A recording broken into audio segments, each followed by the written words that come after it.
Chapter 8. The flood recedes.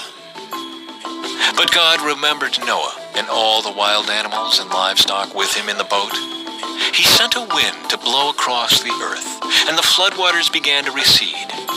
The underground waters stopped flowing, and the torrential rains from the sky were stopped. So the floodwaters gradually receded from the earth. After 150 days, exactly 5 months from the time the flood began, the boat came to rest on the mountains of Ararat. 2.5 months later, as the waters continued to go down, other mountain peaks became visible. After another 40 days, Noah opened the window he had made in the boat and released a raven. The bird flew back and forth until the floodwaters on the earth had dried up. He also released a dove to see if the water had receded and it could find dry ground. But the dove could find no place to land because the water still covered the ground. So it returned to the boat, and Noah held out his hand and drew the dove back inside. After waiting another 7 days, Noah released the dove again. This time the dove returned to him in the evening with a fresh olive leaf in its beak. Then Noah knew that the floodwaters were almost gone. He waited another 7 days and then released the dove again. This time, it did not come back.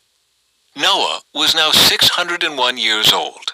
On the first day of the new year, 10.5 months after the flood began, the floodwaters had almost dried up from the earth.